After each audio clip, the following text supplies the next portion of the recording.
Elle a ri pendant l'éloge funèbre, mais personne ne savait pourquoi. Bienvenue à Mystère de minuit, je suis votre hôte, Gustave. Écoutons-nous, d'où m'écoutez-vous en ce moment? Votre présence donne vie à ces mystères. Commençons. C'était le genre de journée où les haies s'affaissaient sous le poids de la bruine et des regrets. Des nuages pendaient tels de vieux châles de laine au-dessus du village de High Barton, et la flèche de Sainte Mildred se détachait particulièrement sur le ciel gris, comme pointée vers le ciel d'un air accusateur. Les funérailles du colonel. Geoffrey Luscombe n'aurait probablement pas suscité beaucoup d'intérêt. Après tout, il était âgé, et même s'il n'était pas particulièrement apprécié, il était un personnage incontournable, à l'image du cadran solaire de son jardin, usé par les intempéries, austère et largement ignoré. Il mourut dans son sommeil, du moins c'est ce qu'on disait, et les villageois vinrent lui rendre hommage, avec la même obéissance qu'ils payaient leurs impôts. Miss Marple, élégamment vêtue de gris tourterelle et coiffée d'un chapeau de paille noire surmonté d'un voile modeste, était assise au fond de l'église, des aiguilles à tricoter dépassant discrètement de son sac à main. Elle connaissait le colonel en visite. Il avait un jour proposé de juger le concours de moelle osseuse lors de la fête de l'Institut féminin, mais s'était rétracté pour des obligations militaires, ce qui, comme chacun le savait, impliquait de refuser de s'asseoir à côté de l'imposante et nauséabonde présentation de Madame Pankhurst. La cérémonie était classique. Le révérend Beckett chantait avec précision, l'orgue sifflait ses hymnes avec l'enthousiasme d'un chat agonisant, et la famille Luscombe maintenait le degré de solennité requis, jusqu'à ce que, bien sûr, cela arrive, rire point brusque, soudain, et complètement décalé par rapport à l'occasion. Les têtes se tournèrent. Certains tendirent le cou si fort qu'on aurait dû leur faire un bandage. Sur le 4e banc, entre 2 tantes célibataires en tweed assorties, était assise une jeune femme aux boucles châtains et à l'air malicieux. Elle avait ri sans l'ombre d'un doute, et se mordait maintenant la lèvre en signe d'excuse. Elle rit, murmura Madame Witherby à Mademoiselle Hartnell, comme si Mademoiselle Marple, à quelques mètres d'elle, était sourde. Miss Marple ne se retourna pas. Elle garda les yeux fixés sur le cercueil et les gens autour. Ses doigts restèrent immobiles sur ses genoux, et son expression demeura poliment neutre. Mais elle remarqua. La jeune fille en question était inconnue de la plupart des habitants de High Barton. Les étrangers étaient rares, et ceux qui riaient aux funérailles encore plus.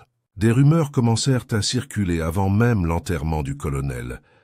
Alors que les personnes en deuil affluaient dans le cimetière, la bruine s'intensifiait.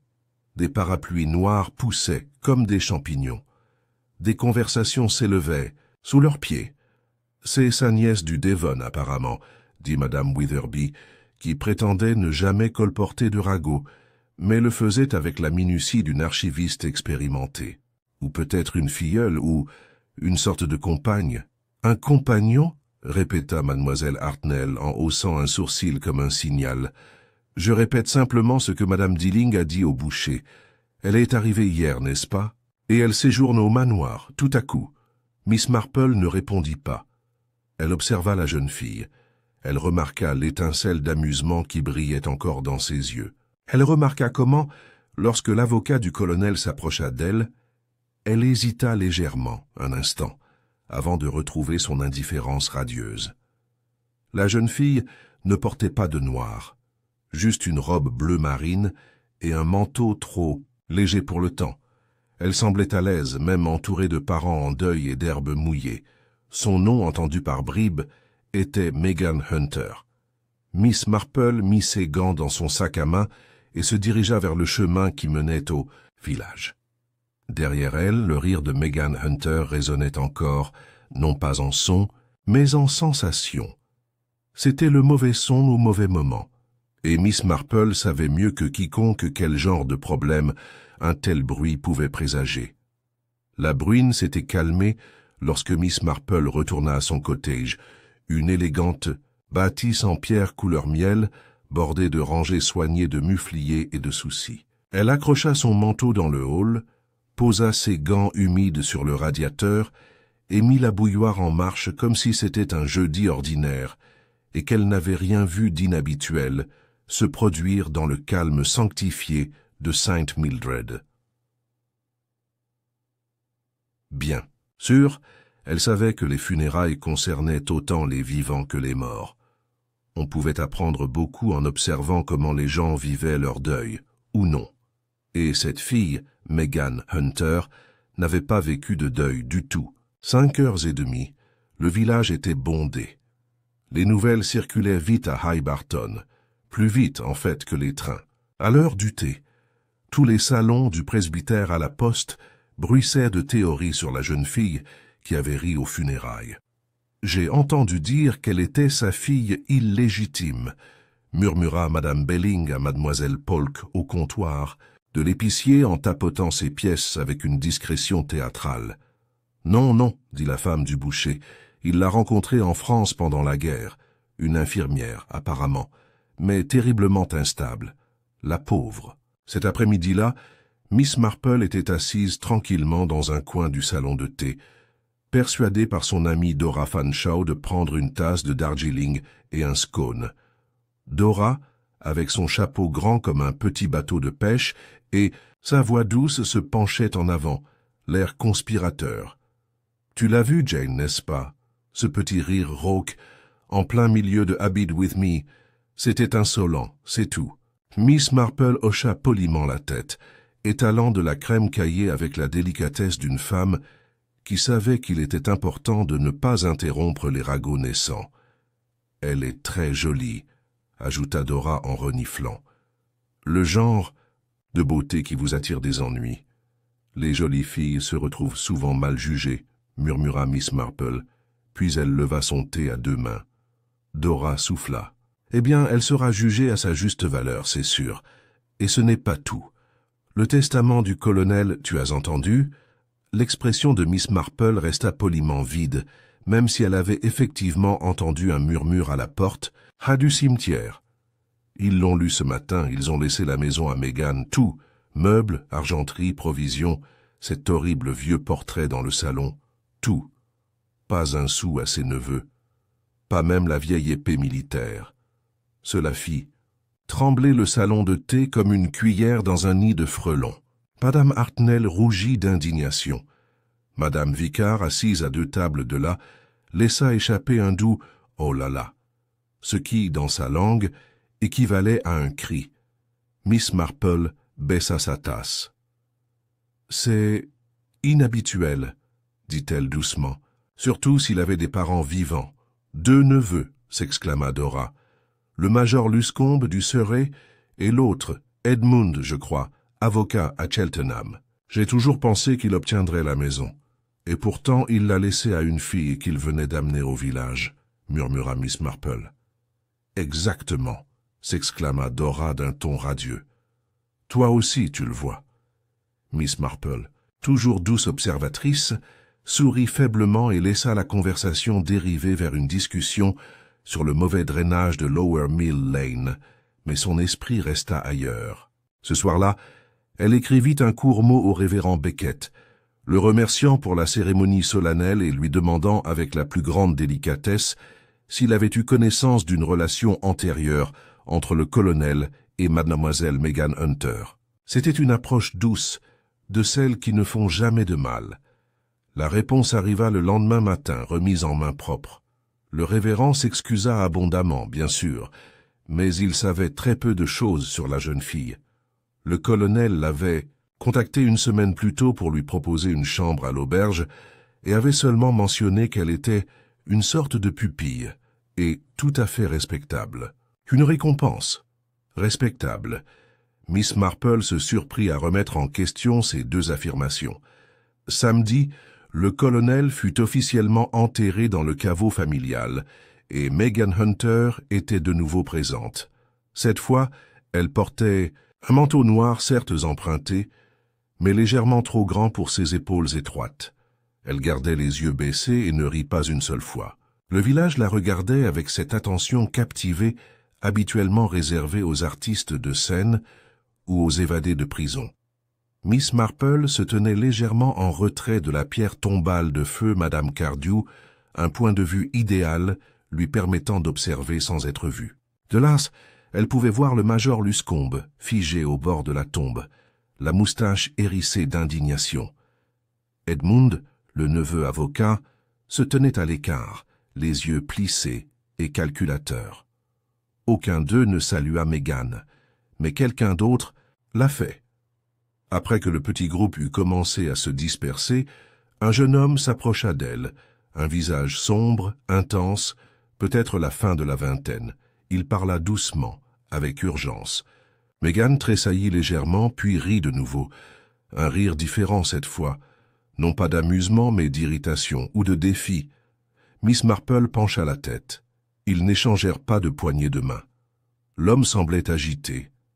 Elle se détourna brusquement au bout d'un moment et se dirigea vers la ruelle. Il resta là, furieux, avant d'allumer une cigarette de ses doigts tremblants.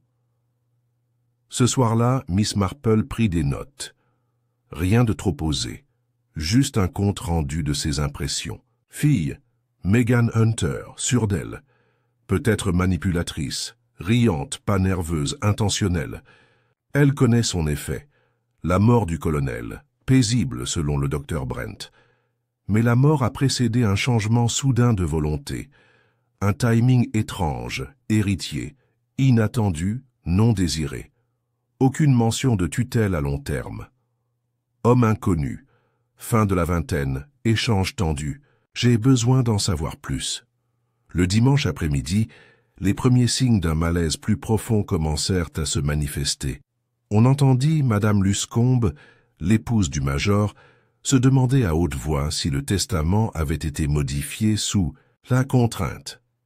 Mademoiselle Phelps, la bibliothécaire, prétendit avoir vu Mégane lire des romans policiers à la salle des fêtes, et l'apothicaire mentionna avec une inquiétude subtilement désinvolte que quelqu'un s'était renseigné sur les somnifères la semaine précédant la mort du colonel, sans toutefois nommer la personne.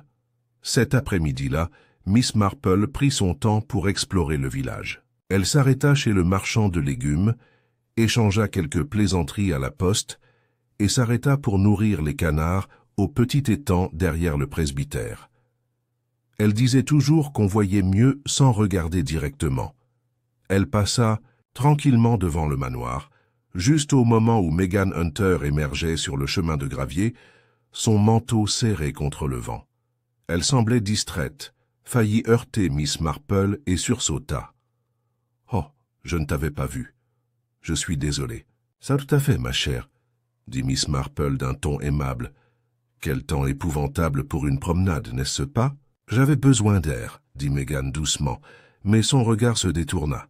« La maison est trop calme en ce moment. »« Oui, les maisons peuvent paraître bien vides après un décès, » répondit Miss Marple. « Mais je suppose que celui-ci est tout nouveau pour vous. » Mégane la regarda avec curiosité.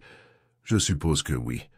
Tu ne rendais pas souvent visite au colonel ?»« Non, pas vraiment. On ne s'est revu qu'il y a quelques mois.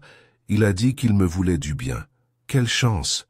dit doucement Miss Marple. « C'est agréable d'être dans les mémoires, surtout quand tant d'autres ne le sont pas. » Mégane hésita. « Les gens ici ne semblent pas beaucoup m'apprécier. Oh, je ne crois pas. Ils ne te connaissent pas encore. Les petits villages, ça prend du temps. Bien sûr, ça n'a pas aidé que tu sois, plutôt bouleversé à l'enterrement. Les émotions font des choses étranges. » Mégane rougit. Ça semblait absurde, tout ça. J'ai dû surréagir. « Il n'y a eu aucun mal, » dit doucement Miss Marple. « J'ai souvent pensé que notre réaction à la mort en dit long sur notre façon de vivre. » Elle lui sourit gentiment et s'éloigna.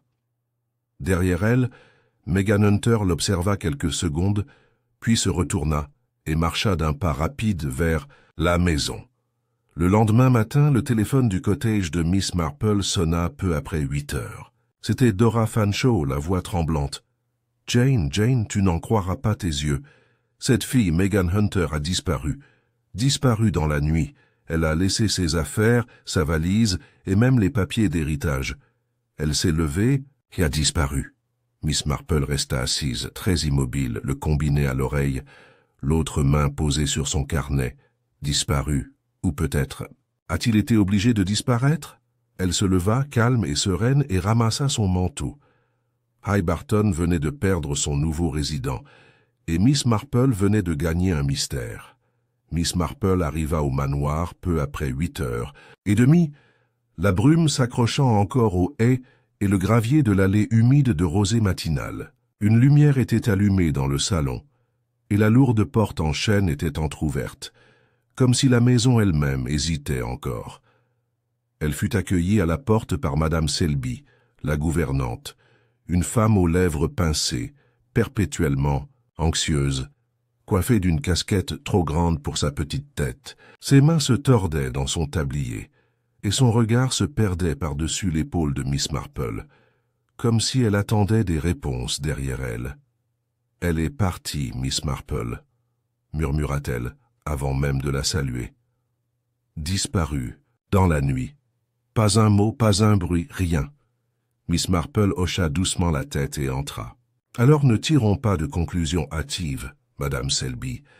Les gens partent souvent précipitamment pour des raisons qu'ils jugent parfaitement rationnelles, même si cela perturbe les autres.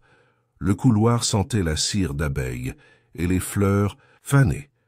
Une légère trace de tabac à pipe flottait encore dans l'air, une odeur qui devait hanter la mémoire du colonel comme un fantôme. Madame Selby la conduisit au salon, où le révérend Beckett et Edmund Luscombe étaient déjà présents.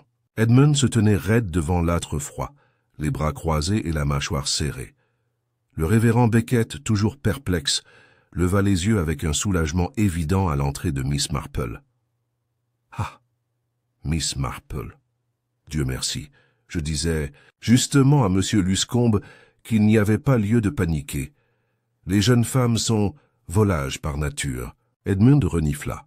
« Mercurial, elle s'est enfuie avec une maison et un domaine. On devrait parler à la police. »« Il ne manque rien, » interrompit nerveusement Madame Selby. « Absolument rien. Son manteau est toujours dans le placard. Son sac est près de l'escalier. Le dossier du notaire avec l'acte est sur le bureau, juste là. On dirait presque qu'elle avait l'intention de revenir. » Miss Marple se dirigea vers le bureau près de la fenêtre. Un foulard en soie bleue était posé négligemment sur la chaise. À côté se trouvait une tasse de thé à moitié pleine et un petit carnet relié en cuir. Un stylo fin en or était posé dessus. Elle constata, sans le toucher, que le thé avait complètement refroidi, sans sucre, légèrement laiteux. « Était-elle en détresse hier ?» demanda-t-elle sans lever les yeux. « Elle était silencieuse, » dit le révérend. « Plus silencieuse qu'aux funérailles.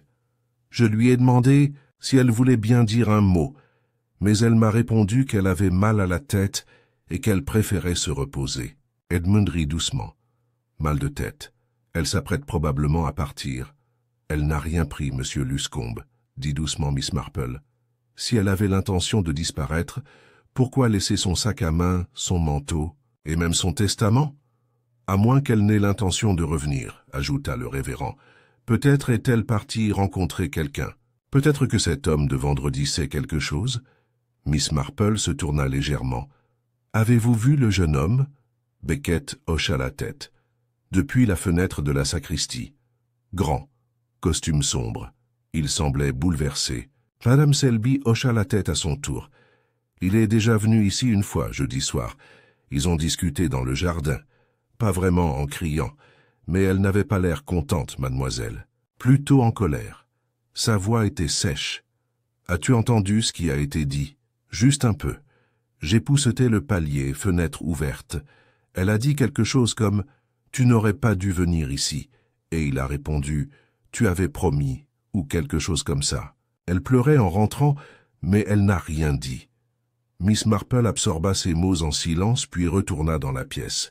« Quelqu'un a-t-il vérifié le terrain ?»« L'agent de police fait des allers-retours sur le chemin, » dit le révérend Beckett. « Et le jeune Lionel des écuries fouille le verger. Mais si elle est partie pendant la nuit, eh bien, elle pourrait être n'importe où à l'heure qu'il est. » Miss Marple retourna dans le couloir et monta lentement l'escalier. Personne ne l'arrêta. Sa présence dans une maison, même récemment changée de main dans des circonstances controversées, semblait aussi naturelle qu'un pot de marmelade sur la table du petit déjeuner. La porte de la chambre d'Amy était ouverte. La chambre de Meghan. Elle était propre, presque intacte. Un foulard était accroché au montant du lit, et un petit pot de crème pour le visage était posé sur la coiffeuse. Miss Marple s'approcha de la fenêtre et l'ouvrit doucement. Le rebord était sec, aucune trace d'escalade. Elle baissa les yeux. Le lierre était trop clairsemé et le sol en dessous trop dur et nu, aucune trace de pas. Pas de départ précipité par la fenêtre. Donc, elle se tourna vers l'armoire. À l'intérieur, accrochées avec une précision méticuleuse, se trouvaient 2 robes, un pantalon et un manteau en tweed. En dessous, dans un sac en cuir, se trouvèrent des livres, des lectures légères, un exemplaire abîmé des Odes de Hurlevent et un journal intime. Miss Marple jeta un coup d'œil aux premières pages. L'écriture de Meghan était soignée, cursive et ornée de boucles. Les entrées avaient commencé 3 mois plus tôt. Elles contiennent des mentions du colonel, toujours à la 3e personne. On y perçoit des nuances de confusion, de soulagement et de noirceur. Il dit qu'il veut se racheter. Je ne sais plus pourquoi, mais s'il est sincère, ils n'aimeront pas ça. Ils n'y croiront pas. Mais il a promis de tout leur dire. Il y a encore trop de choses que j'ignore, et s'il change d'avis? Miss Marple referma délicatement le journal et le remit aussitôt qu'elle le trouva. En descendant, elle croisa le policier, le jeune Chapman à peine sorti de l'entraînement, qui entrait en trombe par la porte. « Aucun signe d'elle, mademoiselle, » dit-il. « Aucune trace de pas sur le chemin. Personne ne l'a vue traverser le village. Pas de voiture tard le soir, c'est comme si... comme si elle avait disparu. »« Personne ne le fait jamais, officier, » dit doucement Miss Marple. « Il y a toujours une trace. » Elle le remercia et se tourna vers le révérend Beckett. « Si ce n'est pas trop direct, pourrais-je parler au major Luscombe? J'ai cru comprendre qu'il séjournait à l'auberge. »« Bien sûr, » répondit Beckett. « Même si je doute qu'il soit réceptif, il est, disons, plutôt amer. » C'était clair. Mais l'amertume avait tendance à fermenter et à se transformer en quelque chose d'utile, si l'on savait la déguster correctement. Elle trouva le major dans la salle commune du King's Arms, feuilletant un journal local, comme s'il lui avait personnellement fait du tort. Son expression se durcit encore davantage à sa vue. « Mademoiselle Marple, êtes-vous ici pour poser d'autres questions ?» Elle lui adressa un sourire bienveillant. « Je vous écoute, Major. Admettez que tout cela est très perturbant. » Ça est pour tien. Il renifla. « Elle est partie. C'est tout ce qu'on avait besoin de savoir. Elle a pris ce qu'elle voulait et a disparu. »« Vraiment ?» demanda Miss Marple d'un ton léger. « Elle n'a rien pris, ni argent, ni document. Même sa brosse à dents est restée. » Il hésita. « Elle est intelligente, elle recherche la sympathie. Peut-être qu'elle avait peur. » Sa mâchoire se serra. « Et alors ?» Miss Marple le considéra. « Vous avez servi, n'est-ce pas, Major? Je crois que le colonel l'a mentionné une fois. L'Afrique ?» Il fit un bref signe de tête. « Vous avez dû voir des gens sous pression. Comment ils se comportent lorsqu'ils sont acculés, lorsqu'ils sont trahis. » Une autre pause. « Elle n'a jamais été sa pupille, » dit-il finalement. « Tu le sais, personne ne le sait. Aucun document, aucune preuve. Et pourtant elle hérite. C'est une honte. Et pourtant, le colonel a signé le testament lui-même, daté et signé devant témoins. Peut-être qu'il n'était pas dans son état normal. Le docteur Brent l'a examiné 2 jours avant sa mort. Il a déclaré qu'il était parfaitement lucide. » Le major se leva. « Bon, alors, je suppose que le seul mystère demeure. Reviendra-t-elle pour se réjouir ou pour encaisser ?» Miss Marple se leva également sans le quitter des yeux. Ou si quelqu'un avait peur de ce qu'elle pourrait dire et s'assurait qu'elle ne le fasse pas. Il s'est figé. Puis, lentement, il se rassit. Dehors, les nuages commençaient à se dissiper, laissant entrer un pâle rayon de soleil. Miss Marple rentra chez elle d'un pas mesuré, passant devant le marchand de légumes, la boulangerie et l'ancienne forge. transformé en garage. Elle ne s'arrêta qu'une seule fois, près de l'étang derrière le presbytère. Les canards étaient silencieux. Mais sur le rivage, à moitié enfoui dans les roseaux, quelque chose de pâle flottait dans la brise. Un foulard, en soie bleue. Miss Marple n'y toucha pas. Elle baissa les yeux vers l'eau calme, puis vers les arbres au-delà. Personne ne disparaît sans laisser de traces. Pas à High Barton. L'écharpe flottait légèrement dans les roseaux, un morceau de soie aussi insignifiant qu'un mouchoir dans une garden party, à moins qu'on y ait prêté attention. Miss Marple se tenait parfaitement immobile, le vent tirant légèrement sur l'ourlet de son manteau. Elle se pencha prudemment sans le toucher, constatant que l'humidité commençait à peine à entacher les bords. Elle n'était pas là depuis longtemps, et la conduite d'eau n'était pas montée assez haut pendant la nuit pour la transporter jusqu'ici toute seule. Quelqu'un l'avait laissée tomber. Avec précaution ou par négligence, elle ne pouvait encore le dire. Mais la signification était évidente. Elle retourna dans l'allée, où l'officier Chapman venait juste de sortir de l'autre côté. Du green, les joues rouges d'avoir marché rapidement et une tache de boue sur son pantalon. « Agent !» appela doucement Miss Marple. Il s'arrêta et se précipita vers elle. « Miss Marple, quelque chose ne va pas ? Il y a quelque chose que tu devrais voir. Ce n'est peut-être rien ou peut-être le début de quelque chose de grand. » Elle le ramena au bord de l'étang. Chapman s'accroupit et examina l'écharpe. « Tu la reconnais ? Je crois que mademoiselle Hunter le portait la dernière fois que je l'ai vue, » répondit-elle. « Soie bleue, très caractéristique. » Il hocha, la tête, le visage sombre. « On dirait qu'il est tombé, elle était peut-être là hier soir. »« C'est possible, » acquiesça Miss Marple, même si l'étang n'est pas profond. « Non, mais c'est assez profond si quelqu'un veut cacher quelque chose. » Chapman pâlit légèrement et se leva. « Je vais leur demander de reporter l'audience, juste pour être sûr. » Miss Marple hocha la tête, le visage calme. « Faites-le discrètement, officier. Inutile de laisser tout le village spéculer pour l'instant. » Il s'éloigna au trot, et elle le regarda s'éloigner. Elle soupçonnait qu'il obéirait à ses ordres. Chapman possédait une certaine stabilité, malgré son jeune âge, et elle appréciait cela. Mais en retournant à la route, ses pensées se tournèrent vers autre chose. Pourquoi Megan viendrait-elle ici? Et surtout, pourquoi laisser quoi que ce soit derrière elle? Ce soir-là, les conversations du village s'épaissirent comme du porridge trop cuit. La nouvelle de l'écharpe ne s'était pas encore répandue. Miss Marple en était certaine. Mais l'absence de Megan Hunter avait laissé un vide, et la nature avait horreur du vide. Des théories, pour la plupart complètement farfelues, envahissaient le bureau de poste, l'épicerie et les interstices entre les poteaux.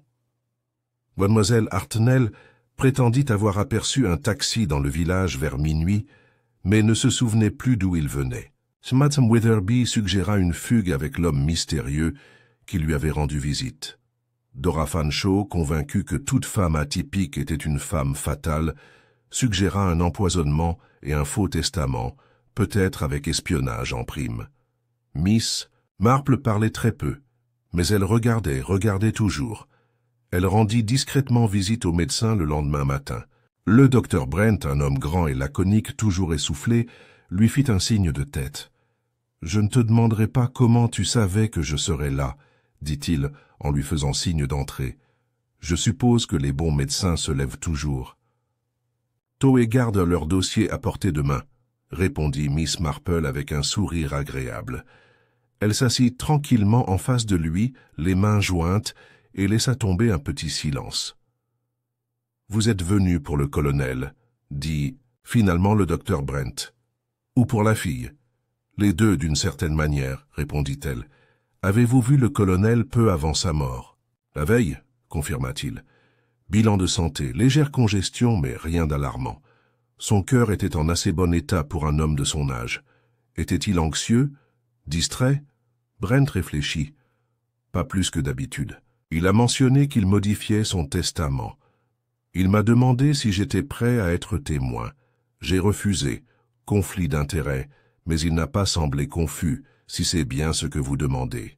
Est-ce que mademoiselle Hunter était avec lui? Non, elle était à la maison, je crois, mais elle ne nous a pas rejoints. Miss Marple hocha la tête. Et sa mort a-t-elle été signalée immédiatement? Brent haussa un sourcil. La gouvernante m'a appelé tôt le lendemain matin. Elle l'a trouvée dans son fauteuil, encore chaud, quoique à peine. Des somnifères?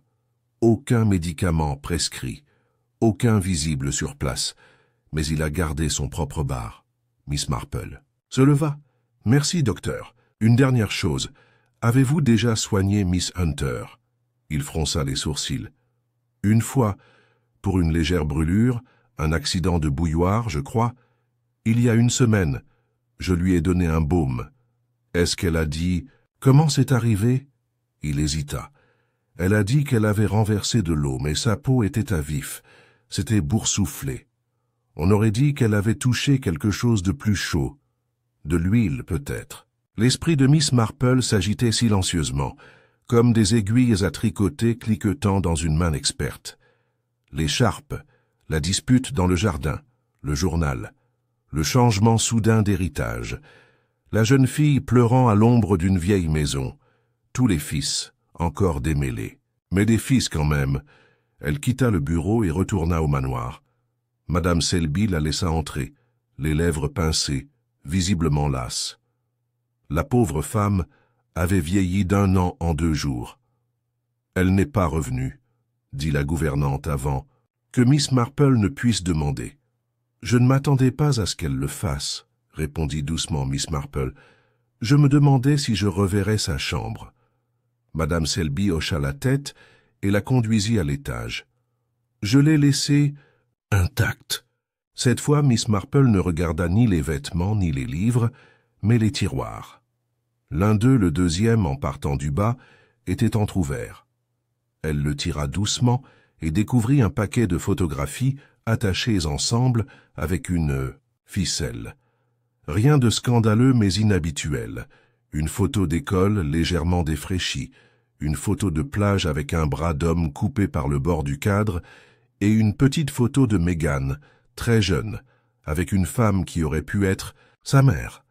Rien d'écrit au dos, mais c'est l'enveloppe cachée derrière le tiroir qui la fit hésiter, une seule feuille de papier épais, gaufrée avec le blason du colonel. À qui cela peut concerner? Si quelque chose m'arrive après cette date, je demande que la lettre ci-jointe soit remise à M. Edmund Luscombe ou à Mademoiselle Jane Marple, si les circonstances semblent irrégulières.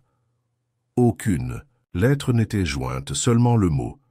Tout ce qui l'accompagnait avait disparu. Miss Marple descendit lentement l'escalier. Dans le salon, Edmund Luscombe se tenait de nouveau aux côtés du révérend Beckett, la voix basse mais visiblement agitée. Elle n'était pas censée obtenir ce poste, disait Edmund.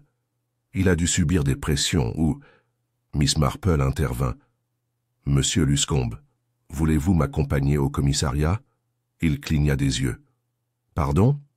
Je crois que l'écharpe trouvée près de l'étang pourrait appartenir à Mademoiselle Hunter, dit-elle doucement. Et je pense qu'il faut envisager la possibilité qu'elle ne soit pas partie de son plein gré. Beckett pâlit.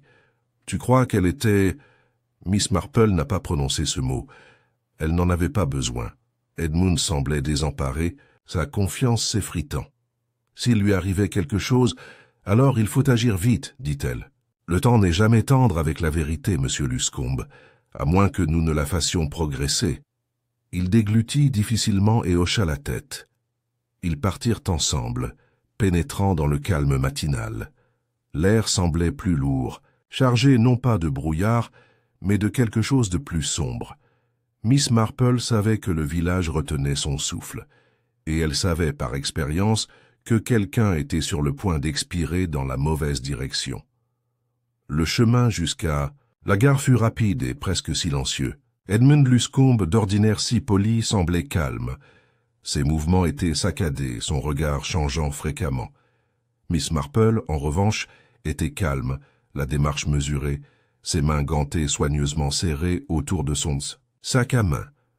L'agent Chapman les accueillit à la porte, un presse-papiers à la main, le front plus froncé qu'auparavant. Ils ont fini de draguer l'étang, dit-il en entrant. Rien. Personne. Pas de vêtements. Juste l'écharpe. Miss, Marple inclina la tête. C'est déjà ça. Rien n'est souvent une réponse, si on pose la bonne question. Elle observa Edmund attentivement. Ses épaules se détendirent, mais légèrement. Soulagement? Ou calcul? À l'intérieur du commissariat, le gendarme lui versa du thé, le lui offrit maladroitement et déposa l'écharpe dans un sac de preuves sur la table entre eux. « C'est à elle, n'est-ce pas ?» demanda Chapman. « Oui, » dit Miss Marple doucement. « Je l'ai vu le porter il y a 3 jours. Porté lâchement, noué autour du cou. Pas le genre de choses qu'on égare facilement. » Edmund s'éclaircit la gorge. « Si elle ne s'est pas noyée, où est-elle allée ?»« C'est la question centrale, monsieur Luscombe, » répondit Miss Marple. « Elle n'a laissé aucun mot, aucun signe de fuite. Et pourtant, on ne l'a pas revue depuis vendredi soir. Ses affaires sont restées. Son thé est resté inachevé. Elle a disparu dans le néant, mais un néant, comme nous venons de le dire, c'est quand même quelque chose. » Chapman bougea. « Pensez-vous qu'elle a été kidnappée ? Je pense qu'il est très difficile de disparaître aussi discrètement, surtout dans un village où les gens regardent par les fenêtres avec plus d'attention que les horloges. Il n'y a eu qu'une courte période, de vendredi soir tard à samedi matin tôt, et aucune observation, aucun véhicule signalé, aucune perturbation. » Edmund fronça les sourcils. « À moins qu'elle ne soit partie de son plein gré, pour rencontrer quelqu'un. L'homme qui est venu à l'enterrement, peut-être. C'est tout à fait possible, » dit Miss Marple. « Mais alors, si elle a rencontré quelqu'un de son plein gré, pourquoi n'a-t-elle rien emporté? Ni son manteau, ni son sac à main, ni même la lettre qu'elle semblait écrire à son bureau. » Chapman leva les yeux. « Une lettre ?» Elle tenait un stylo à la main et son carnet ouvert. Il n'y avait aucune lettre dans la pièce. Pourtant, un tiroir contenait une enveloppe frappée des armoiries du colonel et une instruction de transmettre son contenu, désormais disparu, à M. Luscombe ou à moi-même. Si elle avait l'intention de la remettre et qu'elle a été interrompue, on se demande qui l'a interrompue. Le policier pinça les lèvres. « Il faut retrouver l'homme qui s'est disputé avec elle. Avons-nous un nom ? Je ne l'ai jamais su, » dit Miss Marple, « mais il est grand brun entre 25 et 30 ans. Il a été vu par la gouvernante jeudi soir, puis par le révérend vendredi. Il s'est disputé avec Megan les 2 fois. Bien, je vais faire circuler une description. » Miss Marple se leva. « Si cela ne vous dérange pas, j'aimerais reparler à la gouvernante. Elle se souvient peut-être de quelque chose ou l'a peut-être oublié. » Edmund hésita. « Je préfère venir. Vous pouvez venir avec moi, bien sûr, » dit Miss Marple d'un ton léger. « Mais parfois on parle plus librement quand on n'est pas sous le regard de l'héritier présomptif. » Son visage s'assombrit, mais il ne dit rien. Elle n'attendit pas son approbation. Ils retournèrent au manoir peu après 11 heures, la maison encore lourde du silence qui s'installe après l'incertitude. Madame Selby répondit aussitôt, pâle et essoufflée. « Elle est toujours partie, » dit-elle, comme pour confirmer un soupçon que Miss Marple venait d'exprimer. « Je m'attends à entendre des pas dans l'escalier, mais... »« Madame Selby, » dit doucement Miss Marple. « Jeudi soir, vous avez entendu une dispute. Megan a-t-elle dit autre chose ?» La gouvernante se déplaça, jeta un coup d'œil à Edmund avant de baisser la voix. « Elle a dit, « Tu ne peux plus me menacer. » C'est écrit. Puis il ajouta, « Personne ne te croira. Ils ne t'ont jamais cru. » Miss Marple hocha lentement la tête. « Êtes-vous sûre de vos paroles ?» Madame Selby semblait presque honteuse. J'écoutais. Je n'aurais pas dû, mais ça ne me semblait pas juste. « Vous avez bien fait de vous en souvenir, » dit Miss Marple. « Autre chose. Quelqu'un d'autre que l'avocat a-t-il visité le bureau du colonel depuis sa mort? » Seulement, Monsieur Edmund. Miss Marple se retourna. « Monsieur Luscombe, puis-je voir le bureau maintenant ?» Edmund hésita. « C'est comme avant. Alors il n'y a sûrement pas de mal. » Il la conduisit dans le couloir et poussa la lourde porte. Le bureau sentait légèrement la fumée de cigares et la poussière. Des livres s'alignaient sur les murs, des mémoires militaires, des registres de succession, quelques ouvrages historiques. Le bureau était bien rangé, à l'exception d'un plat peu profond rempli de monnaie, d'un presse-papier en forme de canon et d'un tiroir verrouillé. « Avez-vous la clé » demanda Miss Marple. « Non, » répondit sèchement Edmund. « Je ne sais pas ce qu'il y a dedans non plus. » Miss Marple n'insista pas. Elle s'approcha de l'âtre et examina l'espace entre le fauteuil et la cheminée. Un morceau de papier à moitié brûlé gisait sous le seau à charbon. Elle se pencha doucement et le récupéra. Les bords étaient carbonisés, mais une phrase restait lisible. Pas un vrai Luscombe, et si jamais les autres le découvraient, elle le tendit silencieusement à Edmund. Son visage devint blanc, il déglutit. « Je n'ai pas brûlé ça. »« Non, » dit Miss Marple, « mais quelqu'un l'a fait. » Et qui que ce soit, il savait précisément ce qu'il essayait d'effacer. Elle se tourna vers Madame Selby. Le jeune homme ressemblait-il à quelqu'un? Au colonel, peut-être? Madame Selby cligna des yeux. « Maintenant que vous le dites, oui, grand comme lui. Même cheveux noirs, même sourcils. Plus jeune, bien sûr. » Miss Marple regarda Edmund. « Monsieur Luscombe, avez-vous déjà entendu parler d'un autre enfant peut-être inconnu ?» Edmund fixait le papier brûlé, les doigts serrés. « Il y avait toujours des rumeurs, » dit-il lentement. « Le colonel a servi en France pendant la guerre. Il avait une femme, je crois. Une femme de chambre devenue dame de compagnie. Pas de mariage, pas d'acte, rien d'officiel. » La voix de Miss Marple était douce. « Et si un enfant naissait non réclamé mais découvert plus tard, et que le colonel souhaitait se racheter, cela expliquerait bien des choses, n'est-ce pas? L'héritage, le secret, la culpabilité. » Les yeux d'Edmund se plissèrent. « Tu veux dire que cet homme est son frère? »« C'est possible, » dit Miss Marple. « Et si elle avait menacé de le révéler au grand jour, ou de prouver quelque chose, il aurait pu avoir peur. » « Peur de quoi? C'est elle qui a eu la maison. » Miss Marple lui lança un long regard impassible. Peut-être pensait-il que c'était le sien. Peut-être craignait-il d'être démasqué comme illégitime, ou de perdre le peu qu'il pensait encore posséder. Edmund ouvrit la bouche pour répondre, mais un coup sec à la porte d'entrée l'interrompit. Madame Selby s'empressa de répondre. Quelques instants plus tard, l'agent Chapman entra, le visage sombre. « On a trouvé quelque chose, » dit-il, « dans les bois derrière le verger. Un vieux puits, recouvert d'une planche cassée et de mousse, et une chaussure, celle d'une femme, gisait juste à côté. » Un silence s'abattit sur la pièce. Miss Marple tendit la main vers son sac à main. « Montre-moi. » Le puits se trouvait à une trentaine de mètres au-delà du verger, caché par un bosquet de sureaux et un épais fouillis de lierre négligé depuis des années. L'agent Chapman ouvrait la marche, lanterne à la main, ses bottes crissant sur le tapis de feuilles mortes, contrastant fortement avec la démarche prudente et presque silencieuse de Miss Marple. Edmund Luscombe le suivait, plus lentement, la bouche pincée, mais s'agissait-il de peur ou de terreur, Miss Marple elle-même ne pouvait encore le dire. « Là », dit Chapman en faisant un geste vers l'avant, alors qu'ils atteignaient une légère montée. Le puits se trouvait au pied d'un vieux mur de pierre, dont le rebord couvert de mousse émergeait à peine du sol. Une planche de bois pourri gisait de biais, un bord cassé, l'autre tenant à peine. À côté, dans le sol boueux, une chaussure de femme gisait maladroitement, le bout pointant vers le couvercle brisé, le talon enfoncé dans la terre. Miss Marple s'approcha lentement. Elle s'accroupit pour examiner la chaussure. C'était une petite chaussure en daim bleu marine, avec une fine bride sur le coude-pied, indéniablement féminine. Il y avait une légère éraflure sur le côté.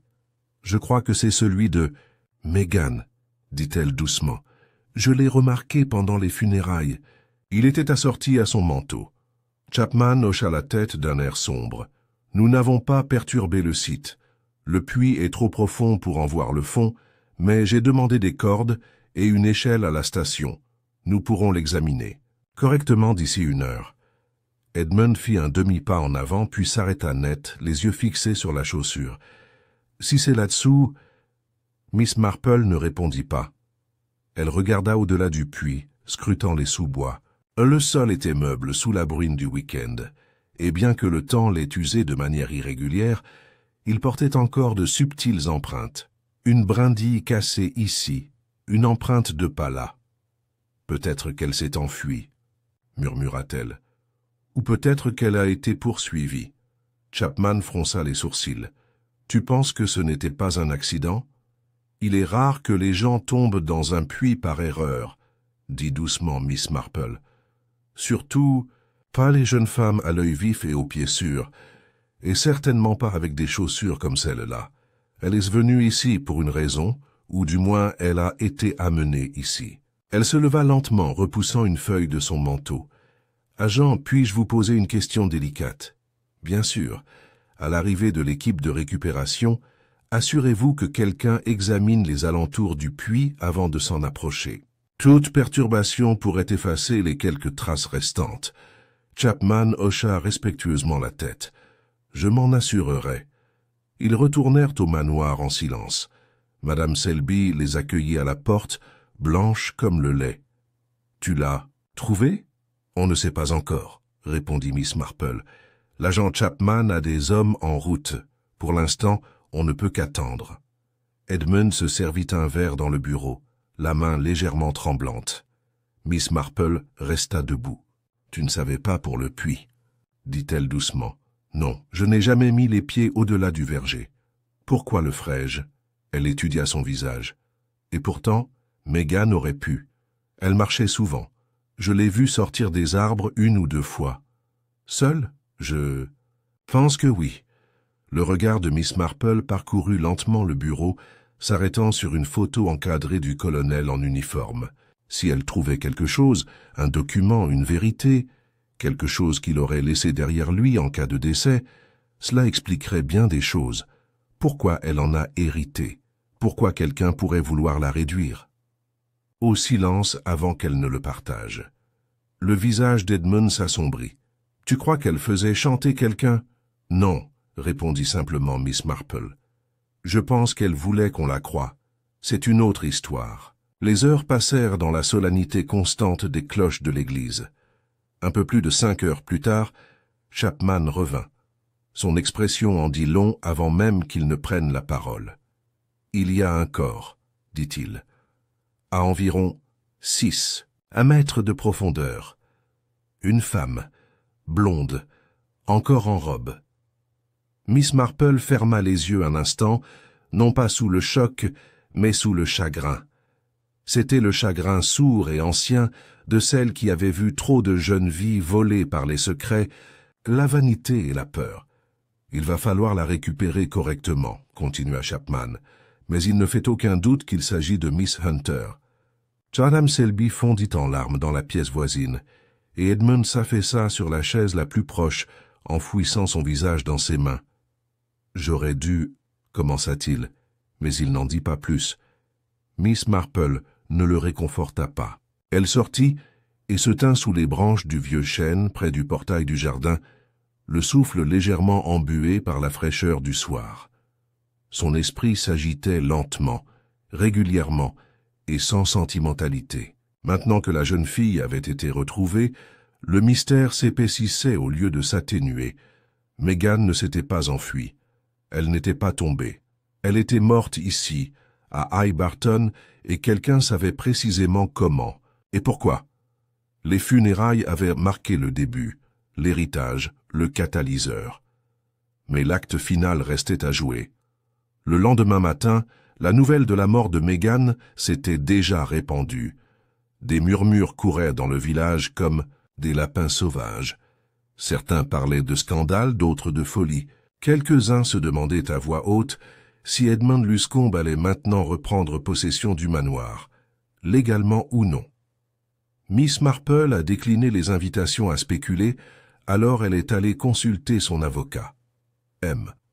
Harwood était un homme élégant, portant des lunettes, avec un penchant pour l'ordre et une aversion pour l'ambiguïté.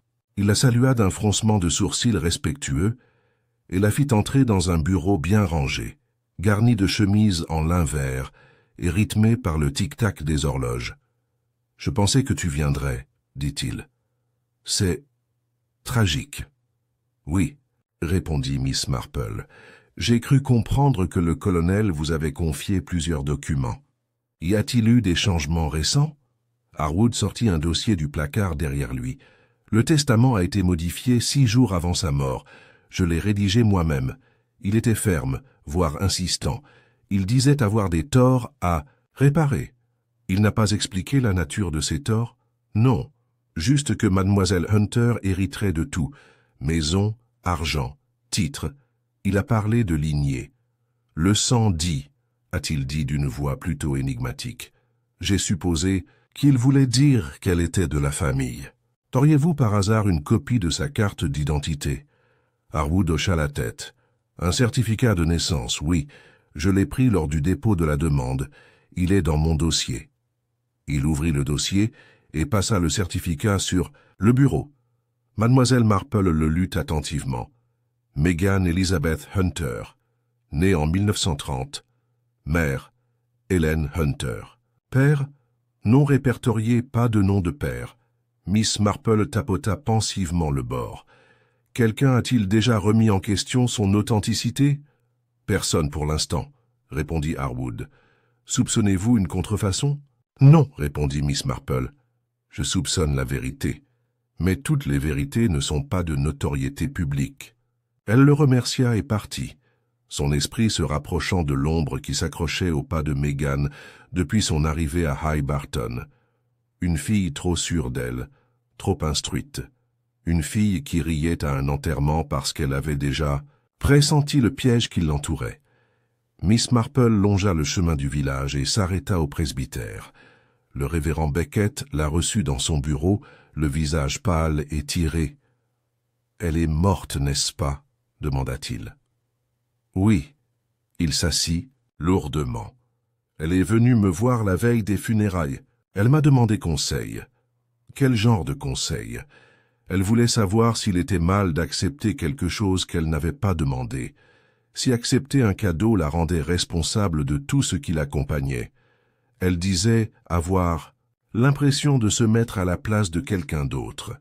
Les yeux de Miss Marple se rétrécirent. Elle a dit « Ils ne me croiront pas, quoi que je dise. Ils diront que je faisais semblant, ou que je complotais. » A-t-elle mentionné des noms? Juste que quelqu'un la surveillait de très près, qu'elle avait fait une erreur en venant ici. La voix de Miss Marple était très basse. A-t-elle dit si elle avait l'intention de partir? Beckett hésita. Elle a dit qu'elle ne pouvait pas, tant qu'elle n'aurait pas donné quelque chose à quelqu'un. Elle a dit, si je peux juste le donner, alors je serai libre. Miss Marple se leva. Merci, révérend. Alors qu'elle retournait à son chalet, son cœur battait la chamade. Dans ses mains, une femme en particulier, pas un homme, ni l'avocat, ni la police, ni même Edmund. Miss Marple entra dans son salon et ouvrit son sac à tricot. À l'intérieur, coincé entre des écheveaux de laine et l'étui à aiguille, se trouvait la lettre manquante du colonel. Il était arrivé par la poste ce matin-là, sans adresse de retour. Une enveloppe épaisse scellée à la cire. Le cachet de la poste était taché. Miss Marple ne l'avait pas encore ouvert. Maintenant, avec des doigts sûrs, elle l'ouvrit et en sortit la page pliée. « Ma chère Jane, » commença-t-il, « s'il m'arrive quelque chose, ce ne sera ni la maladie, ni le temps qui me tueront. Ce sera le poids d'une vérité trop longtemps enfouie. Ma chère Jane, s'il m'arrive quelque chose, ce ne sera ni la maladie, ni le temps qui me tueront. Ce sera le poids d'une vérité enfouie depuis trop longtemps. » Miss Marple lut les mots lentement, son regard s'attardant sur chaque trait précis de la main du colonel. Son écriture était ferme, bien qu'un léger tremblement entachât certains des traits les plus longs. L'âge se lisait, mais pas l'incertitude. Il y a de nombreuses années, lors de ma dernière mission en France, j'ai commis une erreur qui m'a suivi jusqu'à chez moi. Elle s'appelait Helen Hunter. Elle travaillait à la Croix-Rouge, pleine de vivacité et trop jeune pour le cynisme de la guerre. Nous avons eu une brève relation, mais elle m'a laissé une lettre 1 mois après mon retour en Angleterre. Elle disait être enceinte. J'étais déjà fiancé à l'époque, à Sibyl comme vous vous en souvenez peut-être, et je n'ai pas répondu. Miss Marple marqua une pause. Le nom d'Hélène correspondait à celui figurant sur l'acte de naissance de Meghan. Les spéculations des villageois n'étaient donc pas des ragots, pas entièrement. Je me suis dit que c'était un mensonge, un piège, ou peut-être avais-je peur, de la honte. Quoi qu'il en soit, je n'ai rien fait. Je n'ai jamais rencontré l'enfant. Je n'ai jamais envoyé de soutien. Mais j'ai souvent pensé à eux. Quand Sibyl est morte, j'ai pensé que c'était peut-être une sorte de justice divine. Ces dernières années, j'ai commencé à ressentir cela davantage comme un jugement. Elle tourna la page très soigneusement. Au printemps dernier, j'ai reçu une lettre de Meghan.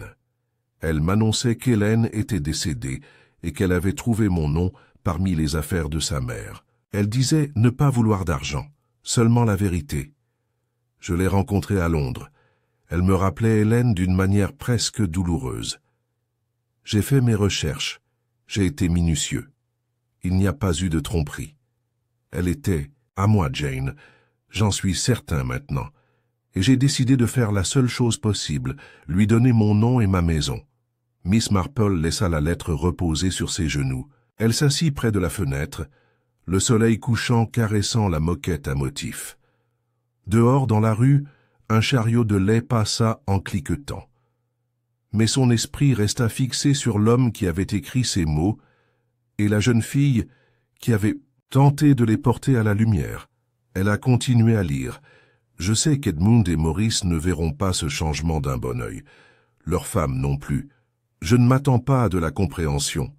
Mais Meghan est innocente, et elle a une honnêteté qui me fait honte. S'il lui arrive quelque chose, ou à moi, quelqu'un nous observe, quelqu'un qui, je le crains, pourrait prendre des mesures drastiques. Je ne peux pas les nommer, car je n'ai que des soupçons. Mais toi, Jane, tu es plus sage que la plupart.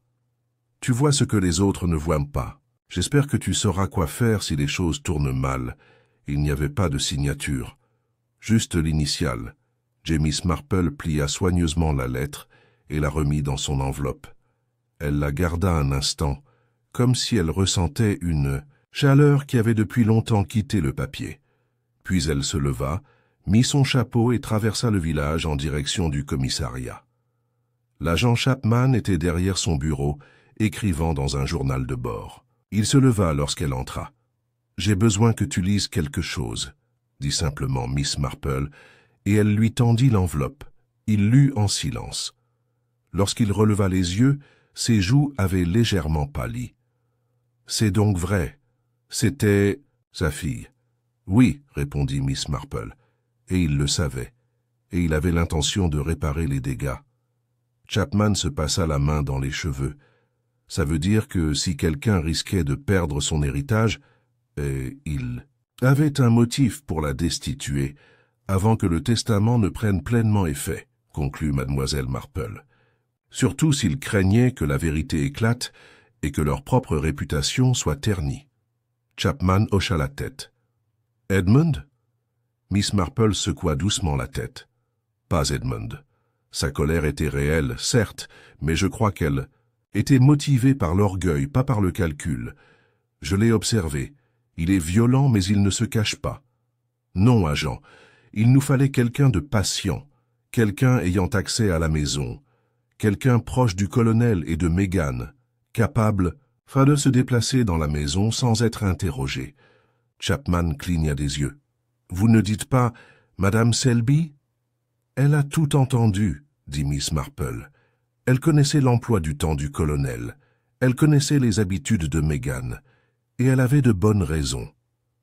Cause, Miss Marple fouilla dans son sac à main et en sortit un deuxième morceau de papier. Le journal de Meghan, des pages copiées qu'elle avait transcrites. Elle les posa sur le bureau. 7 juillet. Madame Selby est gentille mais étrange.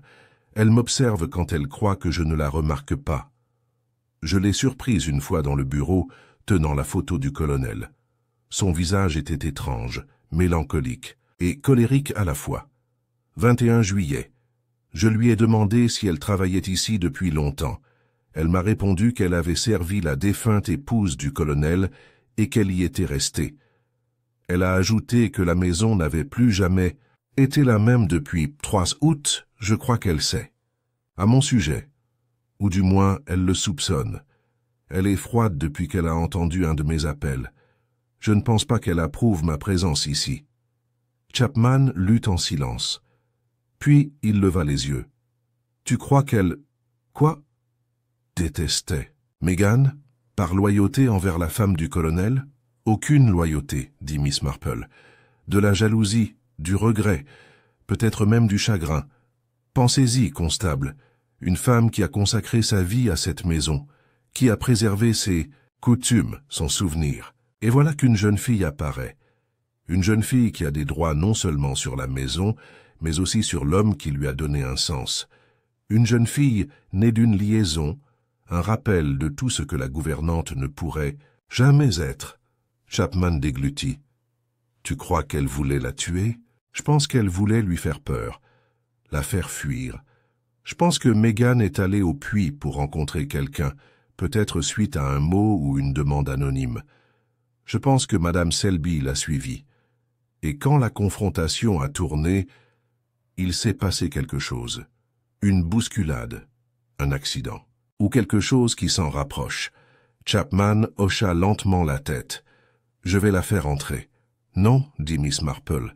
Laissez-moi d'abord lui parler. Elle revint au manoir juste avant le crépuscule. Madame Selby était dans le salon, en train de polir l'argenterie qui ne brillait plus de fierté. Je me demandais quand tu viendrais, dit doucement la gouvernante. Miss Marple s'assit sur la chaise la plus proche. Tu le savais. Madame Selby baissa les yeux vers le plateau posé sur ses genoux. Je m'en doutais. Elle ressemblait comme 2 gouttes d'eau à Hélène. Même bouche, mêmes yeux. Vous avez longtemps servi le colonel. Vous l'aimiez. Si, murmura Madame Selby. Non pas qu'il m'ait jamais vu comme ça. Mais j'étais là toujours. J'ai enterré sa femme, j'ai tenu sa maison. Je connaissais ses humeurs. Et puis elle est arrivée, toute légère et facile, et il lui a tout donné. Comme ça. Que s'est-il passé au puits? Elle m'a demandé de la rencontrer. Elle a laissé un mot dans la cuisine. Elle disait avoir quelque chose à donner à Monsieur Luscombe. Quelque chose qui expliquerait tout. J'ai pensé aller lui parler, la raisonner. Mais elle n'a rien voulu entendre. Elle a dit qu'elle restait, que le colonel lui avait tout dit. Elle a ri. Pas cruellement, mais gentiment, comme si je n'avais aucune importance. Elle leva les yeux, ses yeux brillants maintenant. Elle s'est retournée pour partir et j'ai tendu la main. Je voulais juste l'arrêter. Ma main a heurté son épaule et elle a glissé. Elle a crié, mais c'était trop tard. Elle est tombée. « Et la lettre ?» demanda doucement Miss Marple. Je l'ai pris. Je l'ai brûlée dans l'incendie du bureau. Mais peu importe. Elle était déjà partie. Miss Marple hocha la tête. « Tu dois venir avec moi maintenant, tu comprends. »« Je le veux, » répondit Madame Selby. Elle posa soigneusement les couverts, plia son tablier et se leva sans protester. Dehors, le ciel était devenu violet à la tombée de la nuit. Tandis que Miss Marple marchait à ses côtés sur le chemin menant au poste, de l'agent Chapman elle ajouta simplement une chose. « Tu n'as jamais été invisible, tu sais. Certaines personnes voient. » Au poste, l'agent Chapman se tenait prêt à intervenir, déjà alerté par un mot discret de mademoiselle Marple, transmis par le garçon du maître de poste. Il observa avec une légère stupéfaction la grande silhouette de Madame Selby apparaître à ses côtés, sans chapeau et pâle, mais droite et posée. Elle ne protesta ni n'hésita lorsque l'agent ouvrit la porte et ne broncha pas non plus lorsqu'il lui demanda, doucement, sa déposition. Elle hocha simplement la tête, s'assit dans la salle d'interrogatoire sans un mot et dit « Je vous raconterai tout, si mademoiselle Marple peut rester. » Chapman jeta un coup d'œil à Miss Marple. Elle hocha légèrement la tête et elles s'assirent. Une vieille femme dont la sagesse ne se révélait jamais, et une autre qui portait un lourd secret depuis trop longtemps. Je n'avais rien prévu, commença Madame Selby. Je le jure. La plume de Chapman demeurait immobile. Il attendait, telle Miss Marple, avec cette rare patience qui encourageait les vérités à émerger sans violence. J'ai reçu son mot vendredi soir. Il était caché derrière la boîte à pain dans l'arrière-cuisine. Elle disait vouloir me donner quelque chose, qu'elle pensait que je méritais de connaître la vérité. Elle m'a demandé de la retrouver près du puits un peu après 21 heures. Pas de signature, mais je connaissais déjà son écriture. Elle croisa fermement ses mains, ses jointures d'un blanc éclatant contrastant avec le reste de son corps. J'aurais dû l'ignorer, mais je ne l'ai pas fait. J'ai attendu que la maison soit silencieuse, qu'Edmund soit parti à l'auberge et que le vicaire ait terminé sa conversation. J'ai attrapé mon châle et me suis glissé dehors. Il faisait juste assez humide pour rendre les feuilles glissantes, mais elle était là, à attendre. « Et que s'est-il passé ?» demanda Chapman. Elle m'a tendu une lettre pliée, disant que cela expliquerait tout.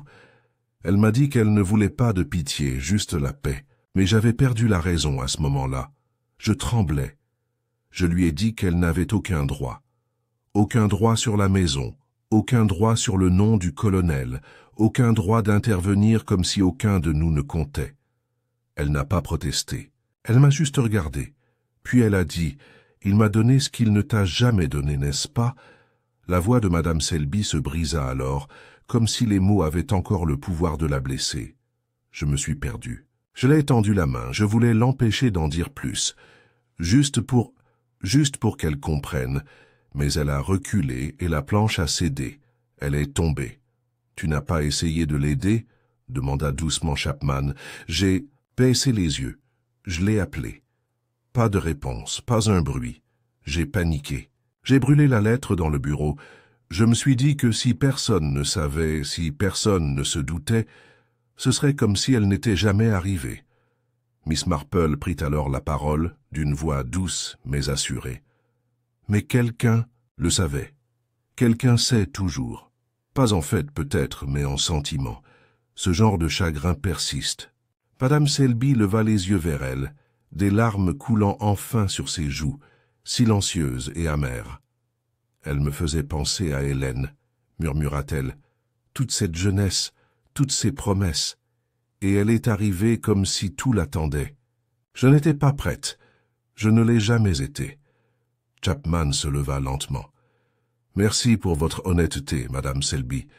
Je prendrai les dispositions nécessaires. Elle se leva silencieusement, fit un signe de tête à Miss Marple et suivit l'officier sans protester. La porte du poste se referma doucement derrière eux. Restée seule dans le bureau désormais plongé dans l'obscurité, Miss Marple resta assise quelques minutes de plus. La pièce sentait vaguement la craie et le bois ciré, et le tic-tac de l'horloge lui rappelait, comme toujours, que seul le temps pouvait vraiment résoudre tout problème, à condition d'avoir la patience de le suivre jusqu'au bout. Dehors, le crépuscule s'était abattu sur High Barton comme une main qui se refermait. Le village était redevenu silencieux, même s'il n'était plus en paix. La nouvelle de la mort de Meghan, les rumeurs sur le puits et la réalité de l'arrestation de Madame Selby se répandraient avec le lait du matin, et elles changeraient de forme en se répandant, comme toutes les histoires. Mais la vérité, la vraie vérité était désormais fixée. Miss Marple rentra chez elle dans le crépuscule qui s'épaississait. Un parfum de lavande montait de son jardin, porté par la brise du soir. Elle s'arrêta devant son portail, regarda le chemin et aperçut la silhouette du manoir. Ses fenêtres étaient sombres, ses murs empreints d'un silence d'un autre genre. Plus tard dans la soirée, elle était assise, son tricot sur les genoux, une tasse de thé refroidissant à côté d'elle. La lettre du colonel reposait sur sa table de chevet, pliée une fois de plus, testament final. Elle avait vu tant d'histoires, comme celle-ci, empreinte de solitude, de loyauté mal interprétée, de fierté trop longtemps tacite. Mais ce qui la frappait le plus, c'était le rire de Meghan. Ce rire étrange et déplacé à l'enterrement, le tout début, ni moqueur ni malveillant, mais irrévérencieux. Un rire qui n'avait rien à voir avec le chagrin, mais qui provenait, pourtant, de quelque chose de plus profond. Meghan avait percé à jour les faux semblants. Elle avait perçu l'absurdité de tout cela. Le deuil en parade, la mesquinerie de l'héritage, la façon dont certains portèrent le deuil comme un insigne, et comment d'autres l'enfouissaient sous des années de rage silencieuse. Elle comprenait, peut-être trop bien, que le deuil n'était pas toujours noble, que parfois la vérité avait un visage inconfortable. Le lendemain matin, Miss Marple reçut un mot d'Edmund Luscombe. « Mademoiselle Marple, je ne sais pas si je ressens du soulagement ou de la honte, peut-être les deux. Meghan méritait mieux. Je ne lui ai pas fait de mal, mais je n'ai rien fait pour l'aider non plus. Ce serait peut-être pire. J'ai l'intention de quitter le manoir. Je ne m'y sens plus chez moi. J'ai écrit à l'avocate pour faire don de la propriété à la Croix-Rouge en son nom. Je pense qu'elle aurait apprécié. Merci de nous avoir dit toute la vérité. J'espère que je supporterai mieux cela que les mensonges. » Sincèrement, Miss Marple plia la lettre et la plaça dans un tiroir qui en contenait déjà des dizaines d'autres comme celle-ci, de petites notes de remerciement pour des affaires passées depuis longtemps, chacune représentant une mesure de justice rendue, ou au moins un coup de pouce dans la bonne direction. Dehors, le soleil se levait doucement sur High Barton. Les fleurs de son jardin s'épanouissaient comme si de rien n'était. Mais en vérité, tout cela était arrivé. Comme toujours lorsque le silence est rompu et qu'une vie cachée refait surface. Elle reprit son tricot et reprit son travail, le fil glissant doucement entre ses doigts, l'esprit apaisé. Le village guérirait lentement, douloureusement, comme tous les lieux après la mort et la révélation. Et Miss Marple, toujours la sentinelle silencieuse, serait là quand cela arriverait. Les jours suivants furent marqués à High Barton par un silence qui dépassait le calme habituel d'un village. Un silence né non pas de la paix, mais de l'incertitude. La nouvelle des aveux de Madame Selby s'était répandue, malgré les efforts du gendarme pour la contenir. Le mardi, elle avait même atteint le bout de Rose Lane, où l'on pouvait entendre le vieux monsieur Durand, presque sourd et longtemps considéré comme hors d'atteinte des ragots, murmurer « Eh bien, un meurtre » à ses poules. Mais tout le monde n'était pas satisfait.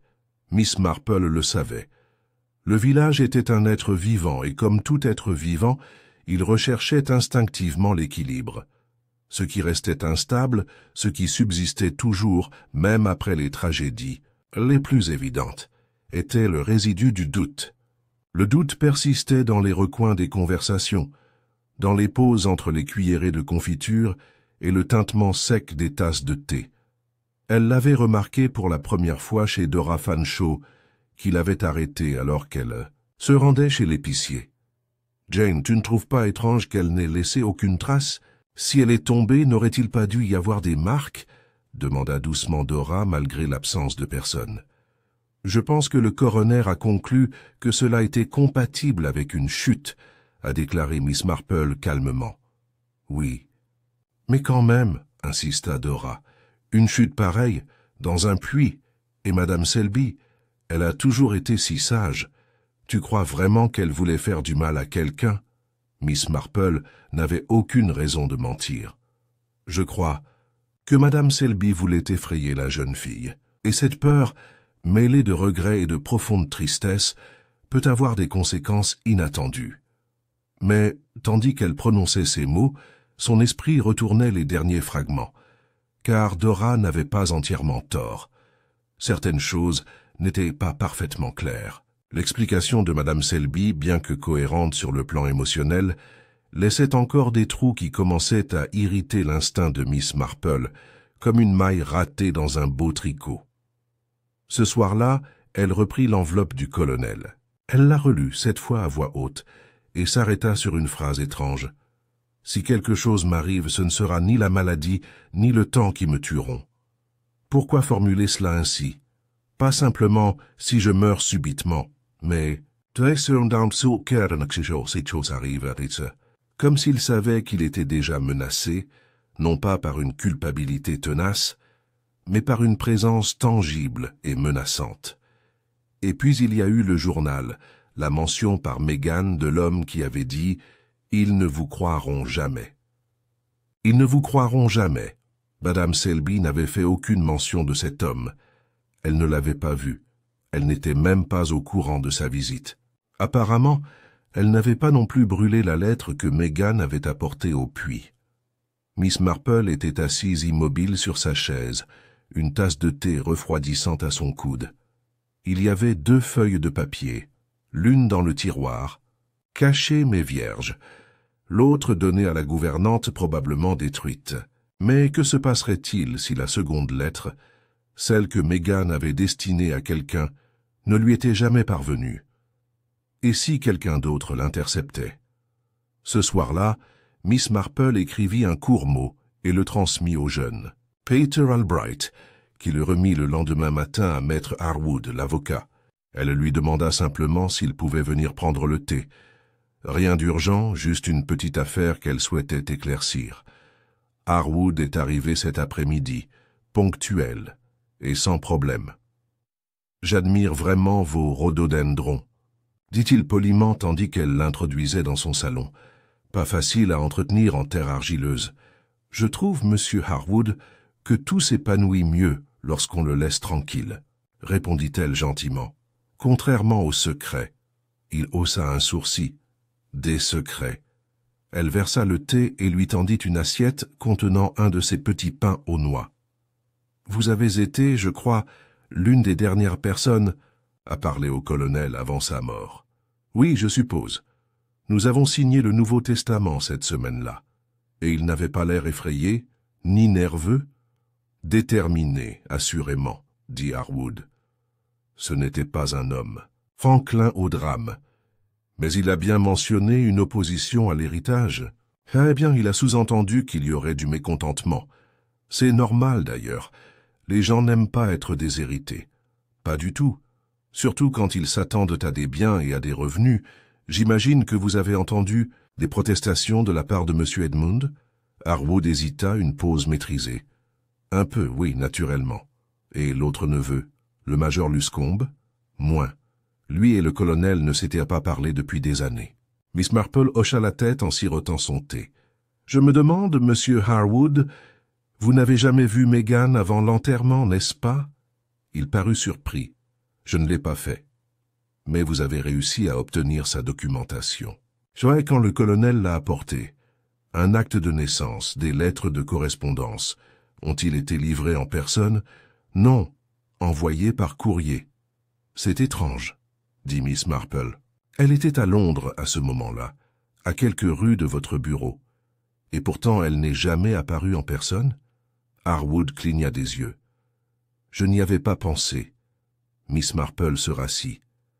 J'ai des raisons de croire qu'elle a effectivement tenté de vous rencontrer à plusieurs reprises.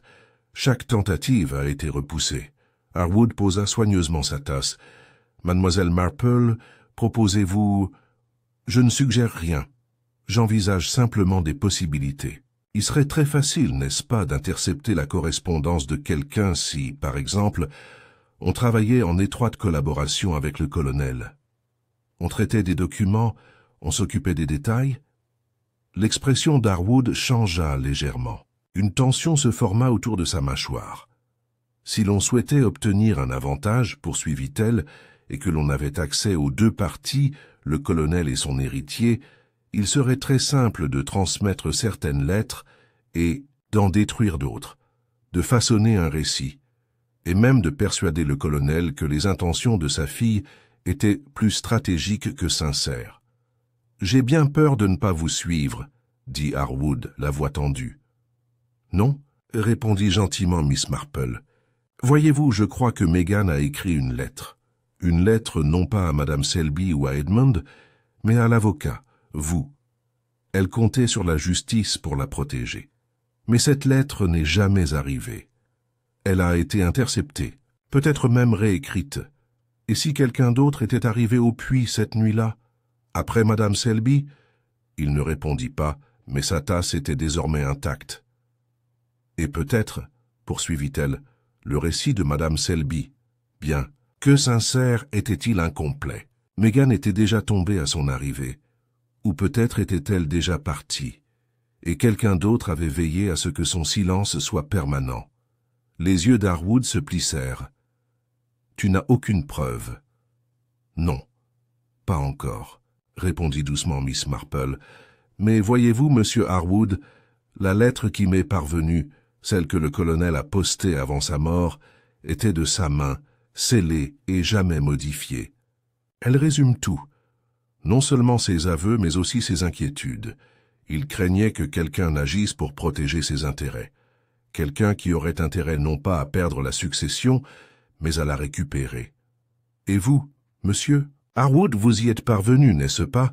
Pendant des années, jusqu'à l'arrivée de Meghan. Il se leva brusquement. Ce ne sont que des conjectures dangereuses.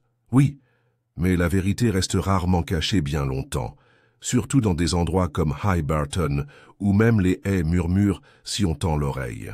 Harwood s'arrêta sur le seuil, le visage impassible. « Vous avez toujours été un œil indiscret, Miss Marple. Tu as toujours sous-estimé les femmes qui écoutent plus qu'elles ne parlent, » répondit-elle d'une voix douce.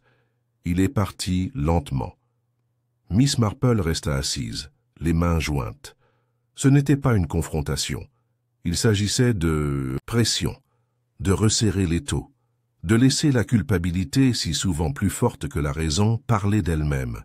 À la tombée de la nuit, Chapman serait informé. Une nouvelle enquête serait ouverte. Madame Selby probablement libérée. Harwood peut-être pas encore arrêté, mais sous surveillance. Il avait déjà commis une erreur, retourné au bureau brûler un document que Meghan ne lui avait jamais remis. Un document qu'elle n'avait jamais remis à personne, mais qu'elle croyait devoir remettre.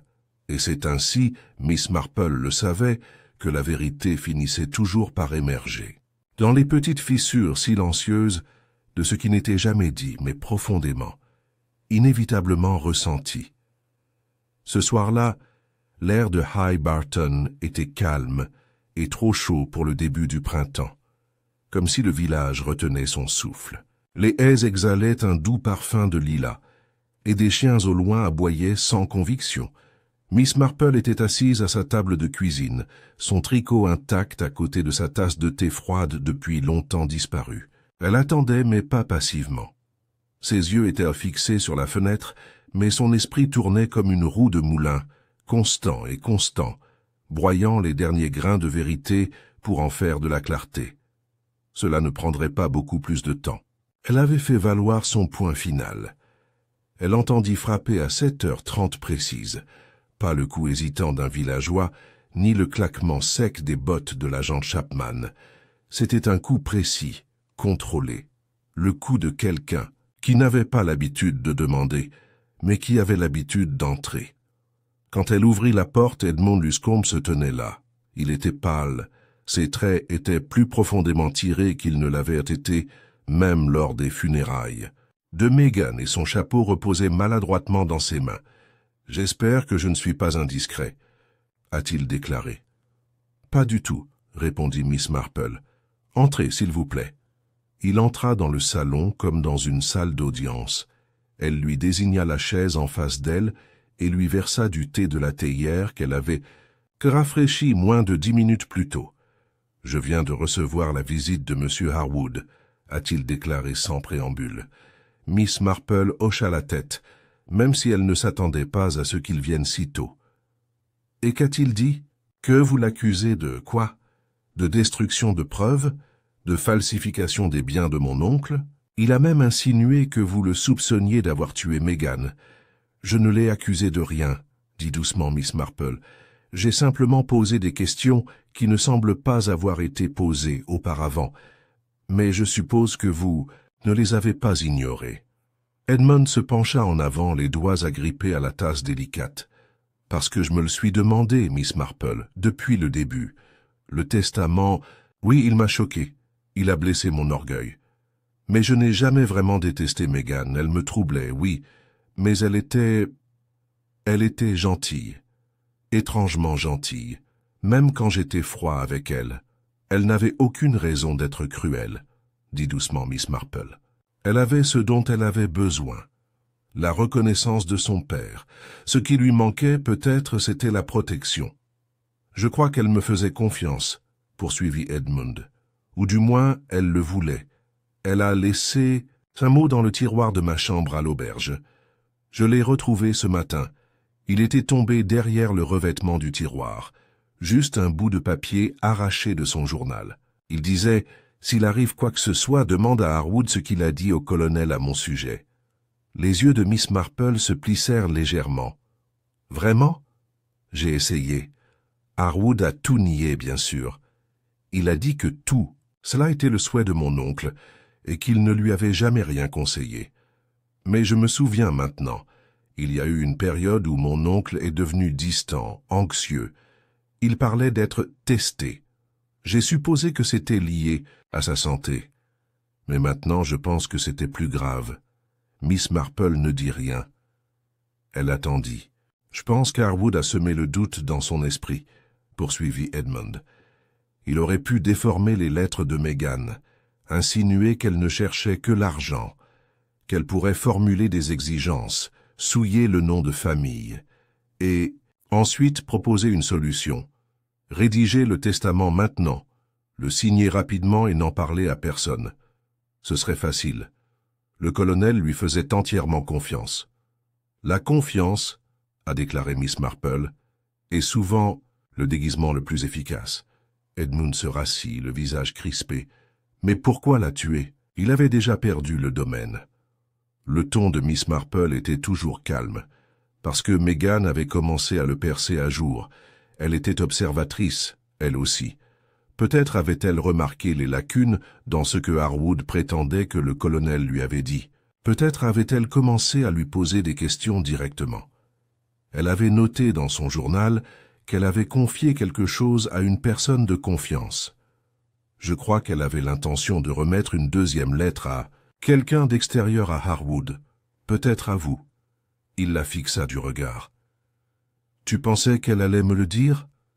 Elle ne savait peut-être pas à qui faire confiance, mais elle aurait voulu quelqu'un au sein de la famille, quelqu'un qui puisse vérifier la vérité. Il expira en tremblant. Harwood a donc dû la suivre. Il a attendu qu'elle quitte la maison. Il connaissait ses habitudes, dit Miss Marple. Il savait qu'elle marchait souvent seule. Il aurait pu lui envoyer un mot, signé de vous ou de Madame Selby, lui demander de la retrouver près du puits, puis l'intercepter. Si Madame Selby arrivait plus tard et la trouvait déjà partie, Edmund déglutit. Elle pensait que c'était sa faute. Oui. La culpabilité envahit vite le silence, surtout lorsqu'elle est ancrée dans une douleur ancienne. Madame Selby croyait avoir causé la mort, et d'une certaine manière, cela a bien servi Harwood. Il lui suffisait de la laisser y croire. La culpabilité la forcerait à garder le secret. Edmund se leva brusquement et fit les 100 pas dans la pièce. « Je ne l'ai jamais aimé, tu sais. Harwood. Mon père l'utilisait, puis mon oncle. Mais il avait quelque chose de froid. Ce sont toujours ceux qui laissent la plus petite empreinte qui laissent les plus profondes impressions, dit Miss Marple. Et maintenant que vous l'avez confronté, il saura que le sol sous ses pieds se fissure. Je vais voir le policier. Immédiatement. Miss Marple le regarda et hocha doucement la tête. Oui, parlez-lui du mot, et dites-lui que je serai bientôt là. Edmund partit résolument, et Miss Marple, bien que calme en apparence, sentit les derniers éléments se mettre en place. Meghan avait été astucieuse, certes, mais pas invulnérable. Elle était tombée dans un piège tendu par un avocat et scellée par le silence. Une heure plus tard, Chapman recevait la déclaration d'Edmund et Harwood fut convoqué au poste sous prétexte de discuter de la transition juridique à venir, de la succession. Il arriva détendu comme toujours avec un chapeau impeccable, des chaussures cirées et une voix douce. Mais lorsqu'on lui présenta le mot déchiré de Meghan et quelques détails de son journal, son expression changea juste assez. Pas de tremblement, pas de protestation, juste un pincement au visage. « Tu devras rester, » dit Chapman. « Pendant combien de temps ?»« Jusqu'à l'arrivée de Miss Marple, » répondit le gendarme. C'est seulement à ce moment-là que Harwood parut ébranlé. Miss Marple ne l'aborda pas directement. Elle entra simplement, s'assit en silence et ouvrit son carnet. Puis, d'une voix lente et discrète, elle lut des extraits du journal de Meghan, les visites annulées, les lettres qui ne lui parvenaient jamais, les étranges omissions dans les conversations. Meghan avait tout noté, et même lorsqu'elle n'avait pas saisi toute la nature de la supercherie, elle savait que quelque chose clochait. Quand Miss Marple en arriva à la dernière phrase, « Si je ne le lui donne pas, je le lui donnerai. Je saurai à qui faire confiance le moment venu. » Harwood baissa les yeux sur ses mains et pour la première fois ne bougea pas. Le silence qui suivit n'eut rien de dramatique. Il n'y eut ni explosion de colère, ni larmes. Juste l'effondrement, subtil et profond d'un homme réalisant que ses plans étaient bâtis sur du papier trop fragile pour tenir. Au matin, une déclaration officielle avait été recueillie. Harwood fut arrêté, et Chapman promit de réexaminer le puits, le terrain environnant et les vestiges de l'incendie du bureau. Cela prendrait du temps, mais la vérité était désormais connue, et avec elle, un début de justice. Plus tard, dans son jardin, Miss Marple était assise seule, laissant le vent caresser sa joue et regardant les pétales tomber un à un des dernières roses du printemps. High Barton se calmerait. On se souviendrait de Meghan Hunter, non pas comme de la jeune fille riant à un enterrement, mais comme de celle qui ne se laisserait pas réduire au silence, ni par la honte, ni par le scandale, et certainement pas par les hommes en costume, qui sous-estimaient les femmes qui les regardaient. Miss Marple lissa son tablier et reprit son tricot. Après tout, elle avait une écharpe à terminer. Et un autre mystère l'attendait, juste derrière le portail du jardin.